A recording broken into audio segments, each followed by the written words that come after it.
ભરૂચ જિલ્લામાં 6 સ્થળોએથી ભગવાન જગન્નાથની રથયાત્રાને લઈ 1600 થી વધુ પોલીસ જવાનો ફરજ પર ખડે પગે રહેનાર છે। ભરૂચ જિલ્લામાં ગુરુવારે ભગવાન જગન્નાથ, બહેન સુભદ્રા અને ભાઈ બલરામ સાથે રથમાં નગરચર્યાએ નીકળનાર છે અને રથયાત્રાઓ પણ શાંતિપૂર્ણ માહોલમાં યોજાય તે માટે પોલીસ તંત્ર પણ સજ્જ બન્યું છે। જેમાં ભરૂચ શહેરમાં પ્રથમ રથયાત્રા બપોરે આશ્રય સોસાયટી નજીકના ભગવાન જગન્નાથ મંદિરથી ઉડિયા સમિતિ દ્વારા રથયાત્રા નીકળશે અને બપોરે જ ઇસ્કોન સેવા સમિતિ દ્વારા પણ શીતલ સર્કલ ખાતેથી પણ રથયાત્રા નીકળશે, જે કસક મક્તમપુર જાડેશ્વર રોડ થઈ KGM સ્કૂલ ખાતે સંપન્ન થનાર છે। તો ત્રીજી રથયાત્રા ઐતિહાસિક રથયાત્રા માનવામાં આવે છે। આ રથયાત્રા ભરૂચના ફુરજા કે જે અતિ સંવેદનશીલ વિસ્તાર માનવામાં આવે છે, જ્યાંથી 250 વર્ષથી રથયાત્રાનું આયોજન થાય છે અને 3 રથ ભગવાન જગન્નાથ, બહેન સુભદ્રા અને ભાઈ બલરામ નગરચર્યાએ નીકળનાર છે।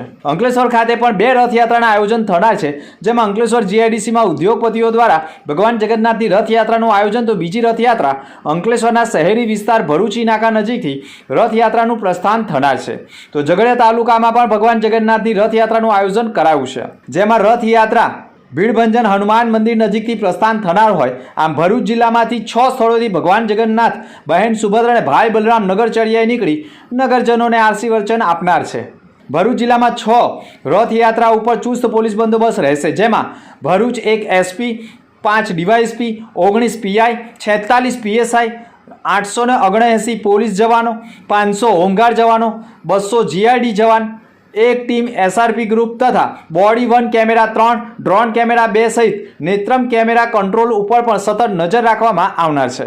ગુજરાતભરમાં સૌથી જૂનામાં જૂની રથયાત્રા એટલે ભરૂચની રથયાત્રા હોય છે, કે જેમાં આજરોજ અમારે પોલીસ અધિક્ષકશ્રીની કચેરીએ તમામ હિન્દુ સમાજના ભાઈઓ અને મુસ્લિમ સમાજના ભાઈઓ એક શાંતિ સમિતિની અહીંયા બેઠક બોલાવવામાં આવી હતી, કે જેઓને તમામની સાથે આખા રૂટ ઉપર કણ મુસ્લિમ બિરાદરો સ્વાગત કરવાના છે, કોના દ્વારા શું ફેસિલિટી છે, આ તમામ વસ્તુની એક શાંતિ સમિતિની એક ચર્ચા કરવામાં આવી છે અને તમામ લોકો દ્વારા આ તહેવારને ખૂબ જ હર્ષોલ્લાસથી ઉજવાય તે માટે પણ તમામ લોકોએ ખાતરી આપી છે।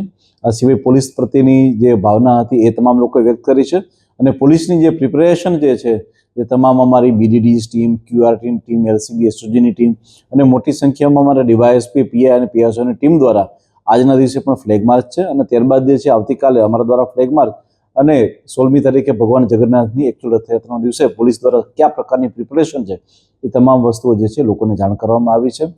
આગામી 16 તારીખના રોજ ભરૂચ શહેરમાંના જુદા જુદા વિસ્તારમાં 3 જેટલી રથયાત્રા નીકળનાર છે।